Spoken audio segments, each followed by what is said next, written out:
this stage. Yes, yes. We'll move to another exhibit, exhibit JJJ2.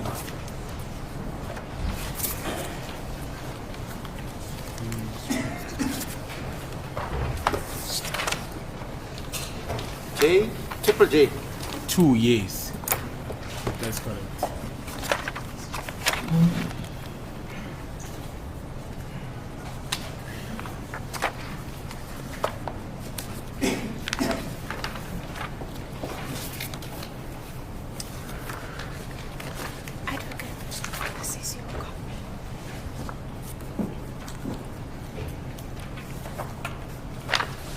Just hang on a bit, so don't find.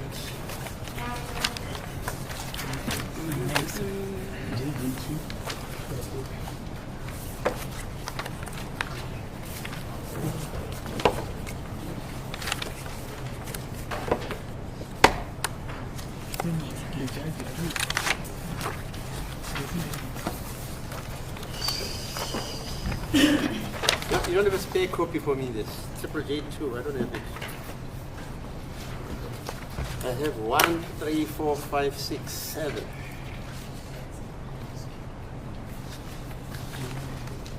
You just try to find one.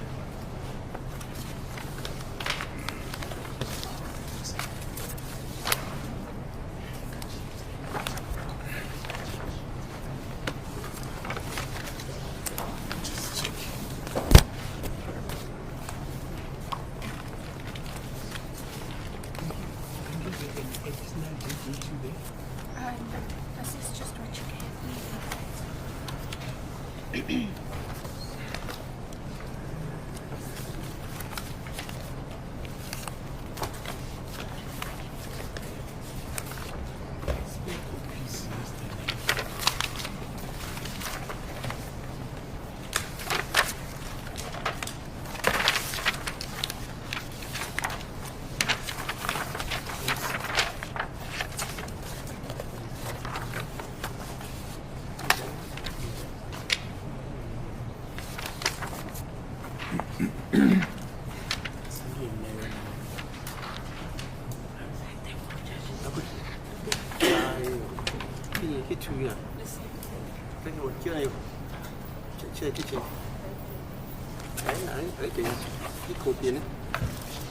Fine.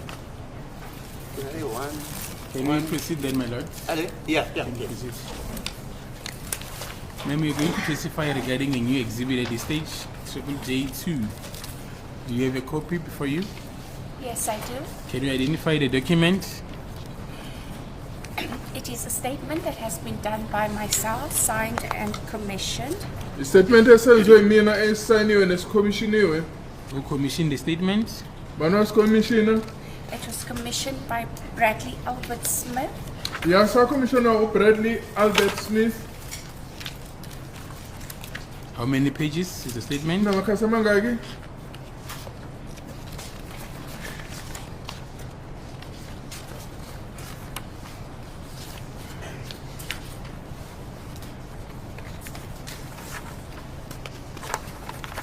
Comprises of 4 pages, Namakasa mane? and at the back is the section 205 subpoena. Ekugcineni wayo ke kune section 205.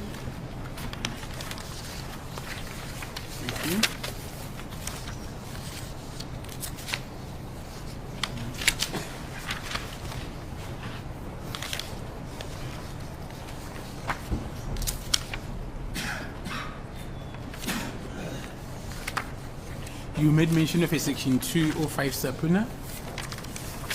Yes. Can you please place it on record?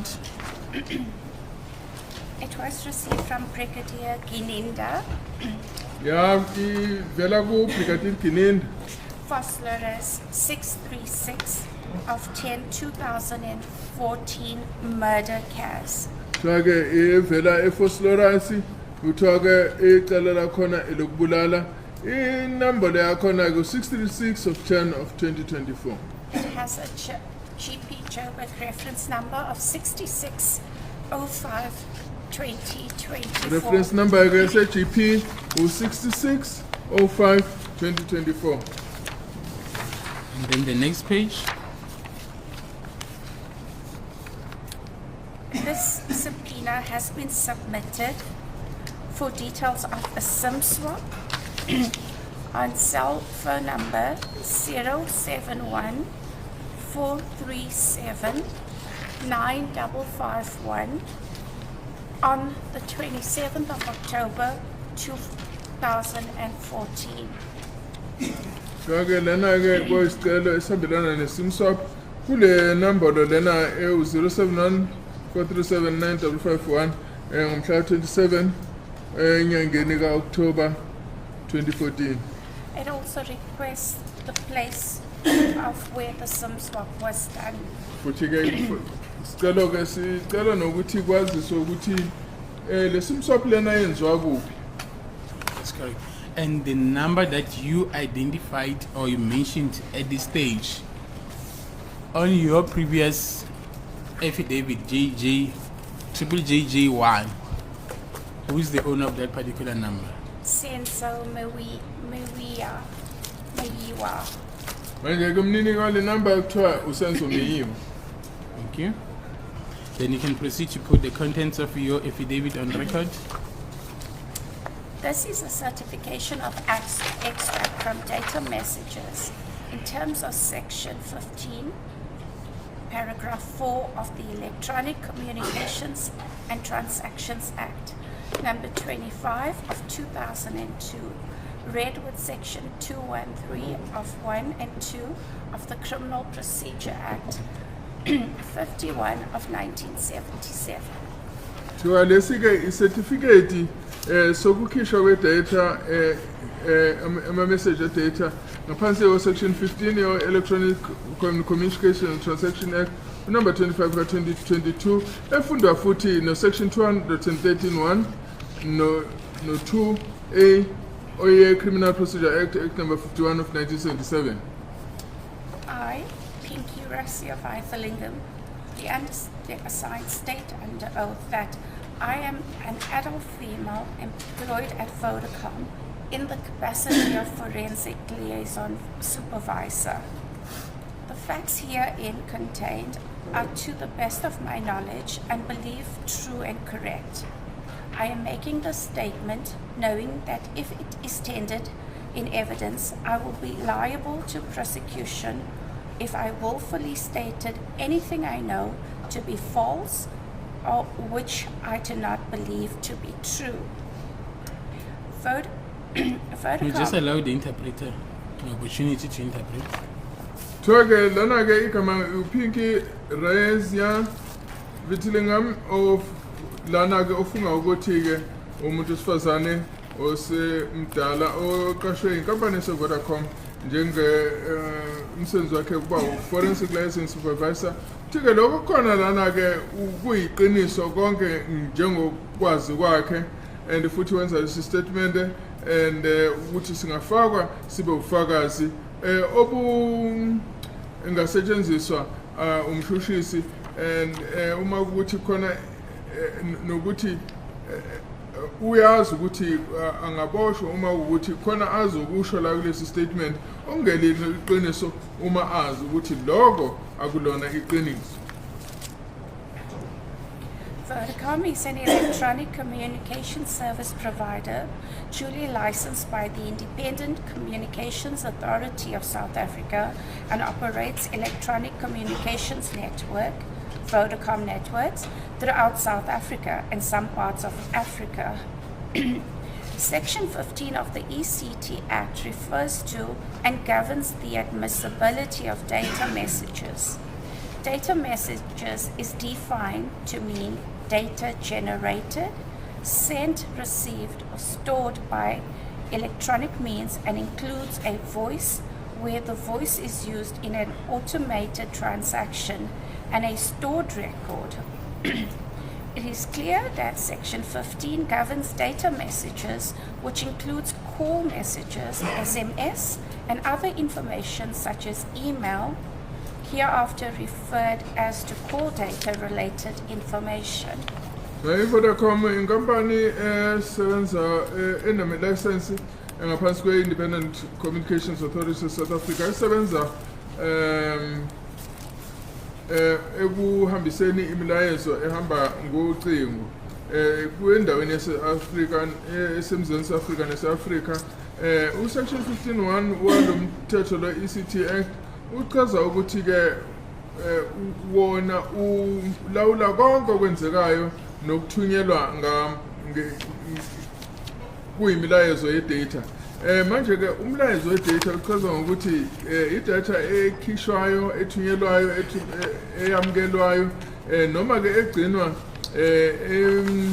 emshinini noma entweni njengomakhalekhukhwini ehlanganisa lapho ke iphimbo lapho ke iphimbo lisetshenziswa njengoba ngento ezenzekelayo futhi ke ekwazi ukuthi igcinwa nokuthi ku section 51 15.1 ulawula futhi nokuthi ima message wonke ahambayo ahlanganisa ama message o SMS nakunye ke okufana njengemilayezo yo email konke lokho kuthathwa njengokuthi kuyi-data information. I am responsible for inter alia the supply of information and call data on the Vodacom network pursuant to requests received from the South African police, law enforcement agencies and other institutions. This certifies that Vodacom has received a subpoena in terms of Section 205 of the Criminal Procedure Act 51 of 1977 from SAPS with reference number GP Joburg 6605-2024 from Brigadier Genenda on the 9th of May 2024. The subpoena has been submitted for information relating to the SIM swap, which was carried out on the 27th of October 2014. So lapha ke uthi umsebenzi wakhe ukuthi vese lonke ulwazi oludingelayo ne-data esenzelana nama-call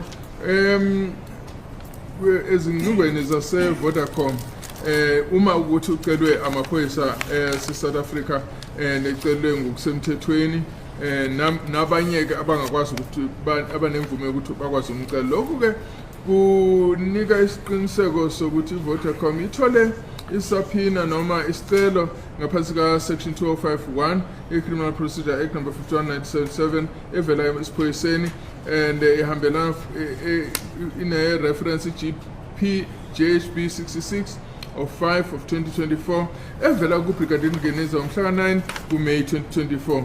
The subpoena ke lena ifakwe ngesicelo sokuthola ke ulwazi lonke oluhambelana ne-SIM swap eyenziwa ke ngomhla ka 27 ku-10 2014.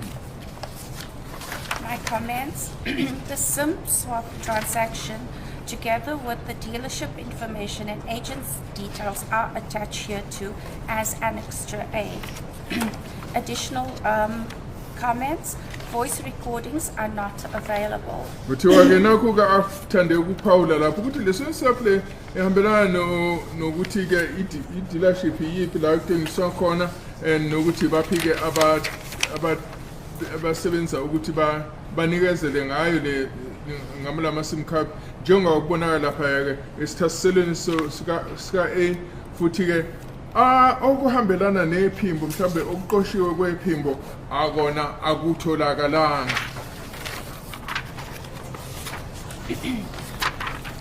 I hereby certify in terms of section 15 paragraph 4 of the Act that the printout of the extract is a true copy of the original record of data stored on the computer system of Vodacom and therefore correct. I know and understand the contents of this statement. I have no objection in taking the prescribed oath. I consider the prescribed oath to be binding on my conscience.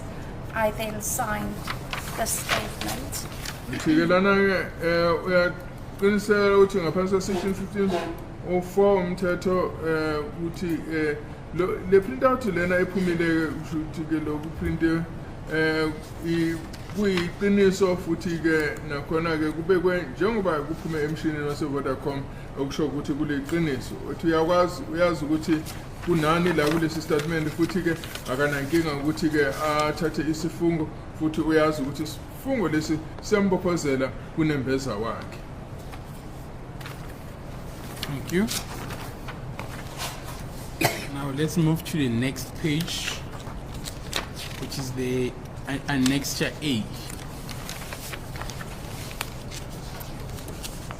Yiwa ke ekhasini elilandelayo annexure A sithaselo sika A. The focal date is the 27th of October 2014. Yes. Ikhuluma ngomhla 27 October 2014.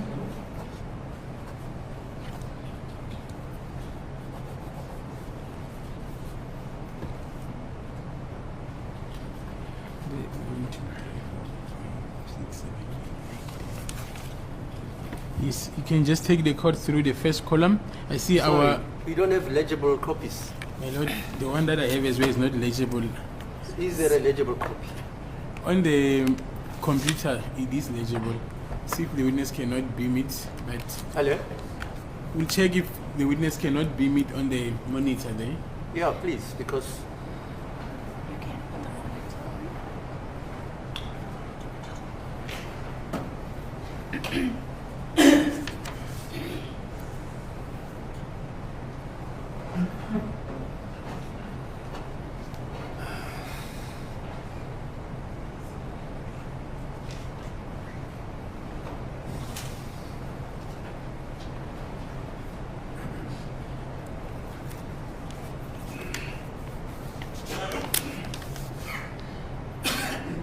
It's fine on my side.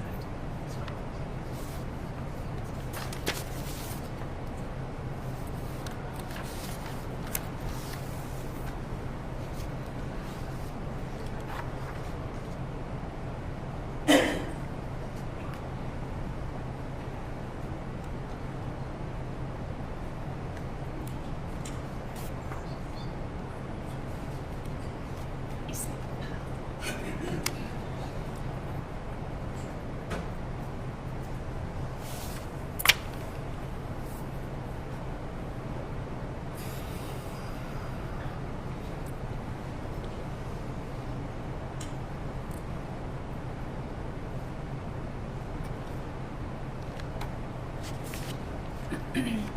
sorry, is it not possible to print that out?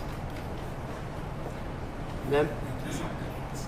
As you're displaying it on the monitor there, is it not possible to print it out so that everybody has a legible copy besides you putting that information on record verbally? I can try printing just this part on one page. Yeah, please.